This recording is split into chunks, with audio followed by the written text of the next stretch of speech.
Welcome to Beijing for the 2024 World Chinese Language Conference. Congratulations on being recognized as the Brilliance of Confucius Institute. I've learned that you initiate the Victoria Business Confucius Institute and have been admitted to promoting cooperation and understanding between Australia and China. So how do you feel about receiving this honor? I'm actually very proud and at the same time flattered to have received the award. But such awards are a contribution of a whole team of people. It's not really me. I'm really proud to be associated with our Confucius Institute, or Confucius Institutes generally.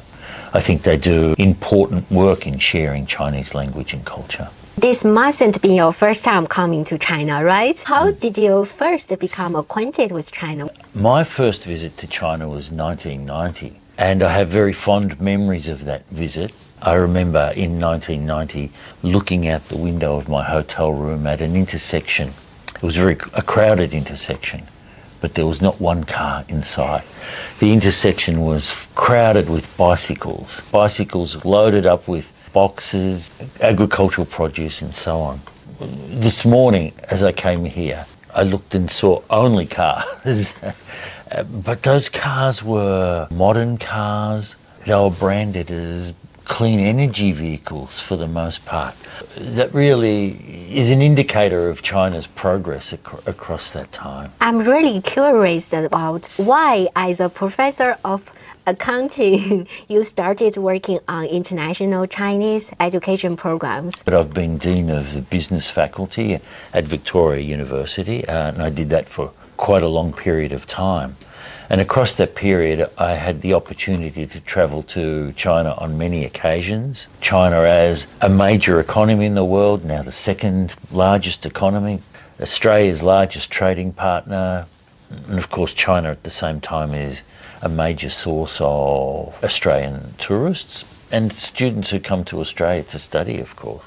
Out of its 27 million, more than 1 million people who have a Chinese heritage themselves. So I thought it would be wonderful for our students to have a greater China understanding or awareness, a China literacy, if you like, yeah. Since Australia's first Confucius Institute opened at the University of Western Australia in 2005, a total of 14 Confucius Institutes have been established. Among all these institutes, what are the biggest features and advantages of VBCI? Apart from teaching Chinese language and culture generally, we have a business stream of Mandarin, but we do things like regular workshops on business topics such as trade between China and Australia, changes to the Chinese economy and what are the implications of those. It's changes in demography. What does that mean for trading opportunities for Australia and so on?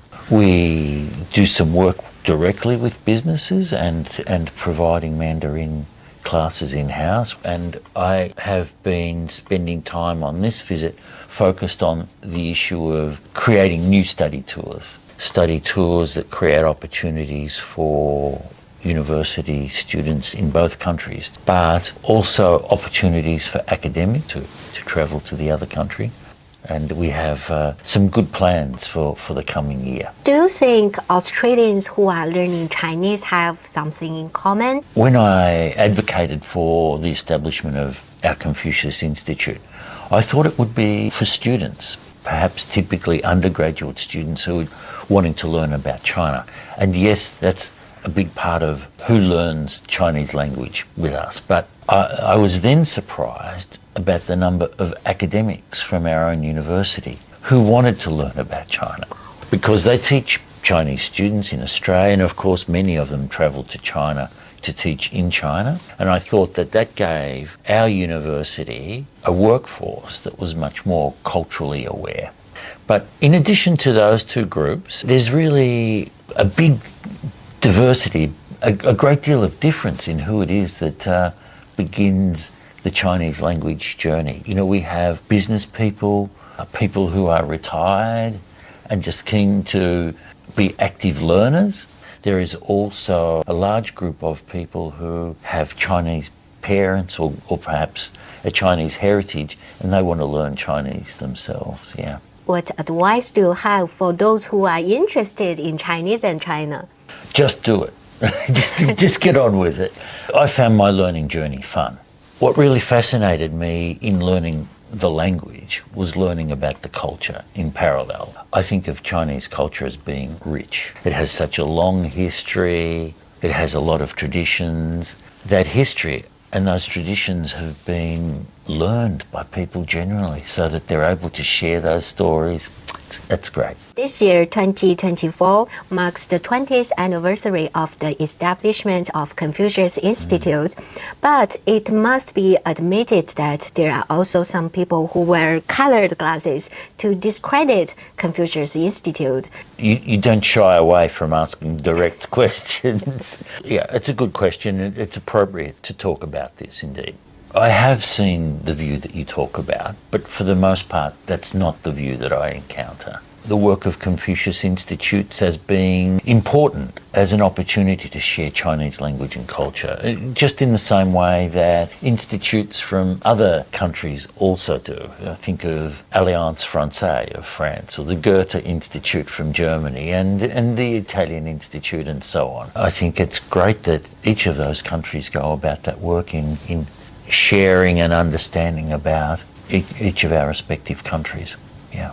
Over the past year and more, China and Australia have maintained close communication and exchanges at all levels and have achieved positive progress. For example, more than 250 Australian companies participated in this year's China International Import-Expo. But looking into the future, do you think the Trump administration will have any impact on Australia-China relations? Look, I think at this stage we have to say that there's still much that's unknown about how the Trump administration will unfold and what policies it will actually implement when it does come to office. But I see Australia and China in economic terms as being very tightly linked to each other, and so that whatever happens to China also happens to Australia. Adverse consequences of the tariffs that have been referred to under a Trump administration, I don't see that changes the need for China and Australia to trade together. I have expectations that are positive. In economic terms, Australia and China needing to continue their economic relationship. Maybe in some ways it makes our relationship more important because the tariffs of a Trump administration, as talked about, might force trade away from the US on the part of many countries. Putting economics aside, Australia and China have good reason to have a strong relationship together. There's a long shared history. Chinese people have been part of Australia's early history, in particular during our gold rush era of the 1850s. Much of what's described when we're talking about country-to-country relations is really a description of how the governments of those countries are relating to each other. But at a people-to-people level, I think there's a different kind of relationship that takes place, a more human relationship. Yeah. And so at that level, I'm even much more positive. I'm keen that we generally expand the level of activity that we undertake and our engagement with people, give more and more people the opportunity to learn about China.